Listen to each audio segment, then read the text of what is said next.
नमस्कार दोस्तों, मैं आर्य सर आपका अपने यूट्यूब क्लास में स्वागत करता हूं।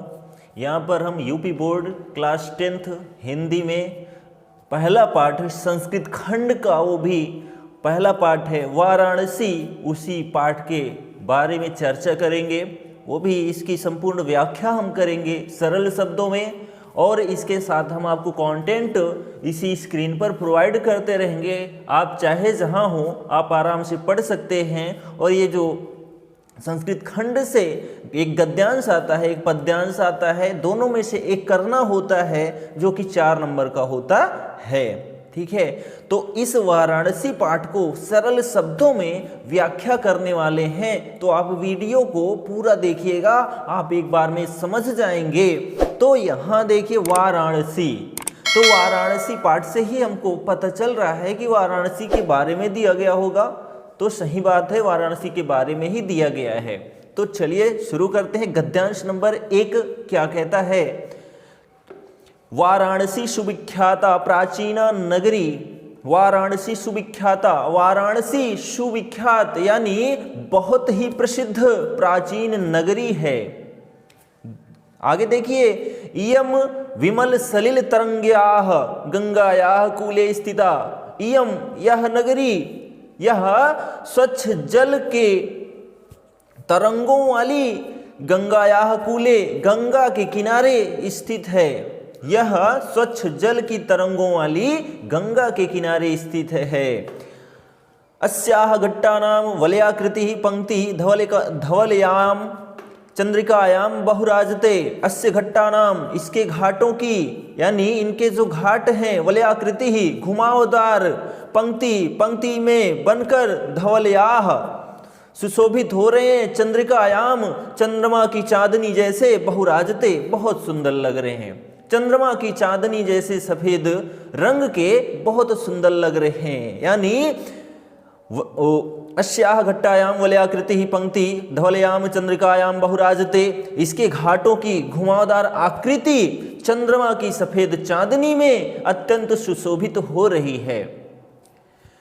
अगणिताः पर्यटकाः सुदूरभ्यः नित्यम अत्र आयान्ति। अगणिताः अनेकों पर्यटक, यानी बहुत सारे पर्यटक, सुदूरेभ्यः दूर दूर से, नित्यम प्रतिदिन, अत्र आयान्ति यहाँ आते हैं। अस्या घट्टानाच शोभाम विलोक्य इमाम बहु प्रशंसति, और इसके घाटों की शोभा को देखकर बहुत ही प्रशंसा करते हैं। इसके घाटों की सुंदरता को देखकर बहुत ही प्रसन्नता करते हैं, यानी प्रशंसा करते हैं, यानी सभी को बताते हैं कि वाराणसी घाट कैसा है। ठीक है, दूसरा गद्यांश देखते हैं। वाराणस्याम प्राचीन काला देव गेहे गेहे विद्यायाः दिव्यम ज्योति द्योदिते। वाराणस्याम, वाराणसी में प्राचीन काला देव, प्राचीन काल से ही, गेहे गेहे घर घर में, विद्यायाः विद्या की दिव्यम दिव्य ज्योति प्रकाशित है। द्योदिते यानी प्रकाशित है। तो वाराणसी में प्राचीन काल से ही घर घर में विद्या की ज्योत प्रकाशित है, यानी विद्या की ज्योति जल रही है। आगे, अधुना अपि अत्र संस्कृत वाग्धारा सततम प्रवहति। अधुना अपि, आज के समय में भी यहाँ संस्कृत वाणी की धारा, संस्कृत वाणी की जो धारा है, सततम प्रवहति लगातार बह रही है। आगे, जनानाम ज्ञानाश्च वर्धयति, और यहाँ पर लोगों के ज्ञान को बढ़ा रही है। यहाँ पर लोगों के ज्ञान को बढ़ा रही है। आगे, अत्र अनेके आचार्या मूर्धन्या विद्वांसा वैदिक वाङ्मयस्य अध्ययने अध्यापने च इदानीं निरतः। अत्र अनेके, यहाँ पर अनेकों, यहाँ पर इस समय अनेकों आचार्य मूर्धन्या विद्वांसा, अनेक आचार्य, मूर्धन्या विद्वांसा उच्च कोटि के विद्वान, वैदिक वाङ्मयस्य वैदिक साहित्य के अध्ययने, अध्यापने, अध्ययन में और अध्यापन में दोनों जगह निरत हैं, यानी दोनों जगह लगे हुए हैं। यानी कि जो अनेक आचार्य हैं, उच्च कोटि के विद्वान हैं, और वैदिक साहित्य के अध्ययन और अध्यापन दोनों कार्यों में लगे हुए हैं। आगे देखिए, न केवलम भारतीय, न केवल भारतीय, अपितु वैदेशिकाः गीर्वाणवाण्यः अध्ययनाय अत्र आगच्छन्ति। न केवल भारतीय अपितु विदेशी लोग भी यहाँ पर संस्कृत वाणी यानी देववाणी का अध्ययन करने के लिए आते हैं। निःशुल्कम च विद्याम गृह्णन्ति, और यहाँ पर निःशुल्क विद्या ग्रहण करते हैं, यानी निःशुल्क विद्या प्राप्त करते हैं। आगे देखिए, अत्र हिंदू विश्वविद्यालयः, संस्कृत विश्वविद्यालयः, काशी विद्यापीठम इत्येते त्रयः विश्वविद्यालयाः सन्ति। अत्र यहाँ पर हिंदू विश्वविद्यालय, संस्कृत विश्वविद्यालय और काशी विद्यापीठ, ये 3 विश्वविद्यालय हैं। एषु नवीनां प्राचीनानांच ज्ञान विज्ञान विषयाणाम अध्ययनम प्रचलति। एषु, और यहाँ पर यानी जिनमें नवीनाम प्राचीनाम, नए और पुराने ज्ञान विज्ञान के विषयों को अध्ययनम प्रचलति, अध्ययन चलता रहता है। यानी ये जो 3 विश्वविद्यालय हैं, हिंदू विश्वविद्यालय, संस्कृत विश्वविद्यालय और काशी विद्यापीठ, ये 3 विश्वविद्यालय हैं, और इनमें क्या होता है, नए और पुराने ज्ञान विज्ञान के जो विषय हैं अध्ययन के रूप में चलते रहते हैं। आगे देखते हैं गद्यांश नंबर 3। एषा नगरी भारतीय संस्कृते संस्कृत भाषायाश्च केंद्र स्थलम अस्ति। एषा नगरी, यह नगरी भारतीय संस्कृत की और संस्कृत भाषा की केंद्र स्थली है। आगे देखिए, इत एव संस्कृत वाङ्मयस्य संस्कृतेश्च आलोकः सर्वत्र प्रसिद्धः। इत एव, यहीं से संस्कृत वाङ्मयस्य, संस्कृत साहित्य और संस्कृति आलोक सर्वत्र प्रसिद्धः, अपने प्रकाश को सभी जगह फैला रही है। आगे, मुगल युवराजः दाराशिकोः अत्रागत्य भारतीय दर्शन शास्त्राणाम अध्ययनम अकरोत्। मुगल युवराज दाराशिको यहाँ आए और भारतीय दर्शन और शास्त्रों का अध्ययन किए। आगे, स तेषाम ज्ञानेन, वह इसी ज्ञान से प्रभावित होकर, यानी वह इसी ज्ञान से तथा इतना प्रभावित हो गए, यत तेन उपनिषदान अनुवाद पारसी भाषायाम कारितः, इन्होंने उपनिषद का अनुवाद फारसी भाषा में करवाया। यानी यहाँ आने के बाद इन्होंने शास्त्रों का और भारतीय दर्शन का इतना अधिक ज्ञान अर्जित कर लिया कि इन्होंने जो उपनिषद था उसको फारसी भाषा में उनका अनुवाद करवाया। आगे देखिए गद्यांश नंबर 4। इयम नगरी विविध धर्माणाम संगम स्थली, यह नगरी बहुत सारे धर्मों की संगम स्थली है। महात्मा बुद्ध तीर्थंकरा पार्श्वनाथ शंकराचार्य कबीर गोस्वामी तुलसीदास अन्ये च बहवः महात्मनः अत्रागत्य स्वीयान् विचारान् प्रासारयन्।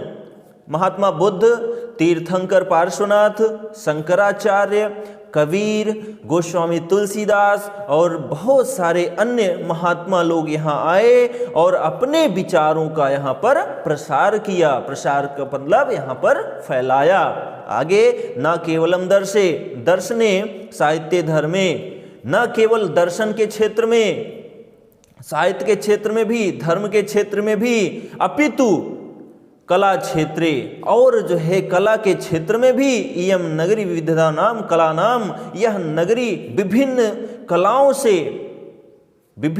कलाओं से शिल्पानाश्च कृते लोके विश्वता, और अपने शिल्पों के द्वारा विश्व में प्रसिद्ध है। न केवल दर्शने, न केवल यानी केवल दर्शन से ही नहीं, साहित्य धर्म से, किंतु कला के क्षेत्र में भी, यह नगरी जो है विविधता नाम कला नाम, विभिन्न प्रकार की कलाओं से और शिल्पों से पूरे विश्व में प्रसिद्ध है। आगे देखिए, अत्रत्याः कौशे साटिकाः देशे देशे सर्वत्र स्पृहन्ति। स्पृहन्ति का मतलब होता है फैला हुआ है। ठीक है, तो देखिए, अत्रत्याः कौशे साटिका यानी रेशमी वस्त्र, यहाँ के जो रेशमी वस्त्र हैं वो देश में यानी देश और विदेश में हर जगह फैले हुए हैं। आगे देखिए,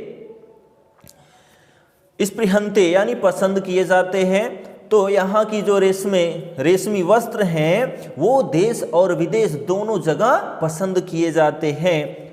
सभी जगह। आगे देखिए, अत्रत्याः प्रस्तर मूर्त्याः प्रतिता, और यहाँ की पत्थर की मूर्तियां भी प्रसिद्ध हैं। आगे, इयं निजाम प्राचीन परंपराम इदानीमपि परिपालयत, इयं निजाम यह इस समय भी पालन कर रही है किसकी? प्राचीन परंपराम, प्राचीन परंपराओं का पालन कर रही है। कौन? यह नगरी यानी वाराणसी नगरी सभी प्राचीन परंपराओं का अब भी पालन कर रही है। आगे देखिए, तथैव गीयते कवि भी, और इसी को देखकर कवियों ने गीत गाया है। क्या गाया है? मरणम मंगलम यत्र विभूतिश्च विभूषणम कौपीनम यत्र कौशेयम सा काशी केन मीयते।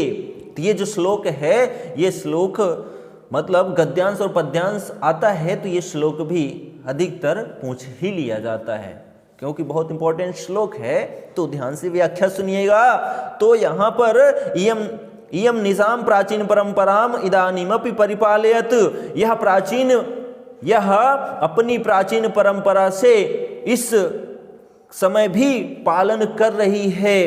यानी जो प्राचीन परंपराएं हैं उनका पालन वाराणसी नगरी ही कर रही है। तो उसको देखकर तथैव गीयते कवि भी, तो इसलिए कवियों ने एक गीत गाया है, मंगलम मरणम यत्र विभूतिश्च विभूषणम कौपीनम यत्र कौशेयम सा काशी केन मीयते।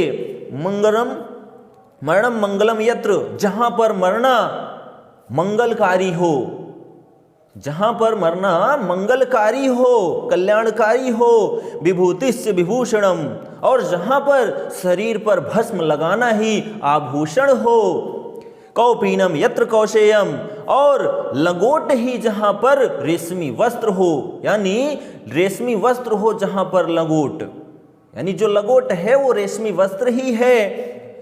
सा काशी केन मीयते, तो उस काशी को किसके द्वारा मापा जा सकता है? अर्थात जो काशी है अतुलनीय है, उसकी तुलना किसी से नहीं की जा सकती है, उसकी समानता किसी से नहीं की जा सकती है। एक बार फिर सुन लीजिए इस श्लोक की व्याख्या। मरणम मंगलम यत्र, जहां मरना मंगलकारी हो, कल्याणकारी हो, विभूतिश्च विभूषणम, और जहां पर शरीर पर भस्म लगाना ही आभूषण हो, कौपीनम यत्र कौशेयम, और लंगोट ही जहां पर रेशमी वस्त्र हो, सा काशी केन मीयते, उस काशी को किसके द्वारा मापा जा सकता है? अर्थात वो काशी अतुलनीय है, जिसकी तुलना नहीं की जा सकती है। तो ये था वाराणसी। तो जो वाराणसी है बहुत इंपॉर्टेंट टॉपिक है, इंपॉर्टेंट टॉपिक के साथ महत्वपूर्ण चैप्टर है, जिसमें से प्रश्न उत्तर या फिर जो है हिंदी संस्कृत, जो संस्कृत गद्यांश रहता है उसकी व्याख्या करने को आता है, और इसमें एक श्लोक है वो भी आ सकता है। तो यहाँ पर कुछ कहा नहीं जा सकता, लेकिन अगर आप ये वीडियो देखते हैं तो एक बार में आपको कंफर्म हो जाएगा, आप व्याख्या अच्छे से कर लेंगे। हम मिलेंगे एक नेक्स्ट चैप्टर को लेकर, जिसमें भी सरल शब्दों में व्याख्या करेंगे और आपको एक बार में ही समझ में आ जाएगा। तो हमारे चैनल को सब्सक्राइब करना ना भूलें। हम आपको महत्वपूर्ण जो टॉपिक बन रहे हैं 2022 परीक्षा के लिए, यूपी बोर्ड 2022 परीक्षा के लिए, हम उस पर भरसक प्रयास करेंगे कि आपको अच्छा कंटेंट मिले और आपको समस्याएं ना उत्पन्न हो, क्योंकि संस्कृत में अधिक समस्याएं होती हैं।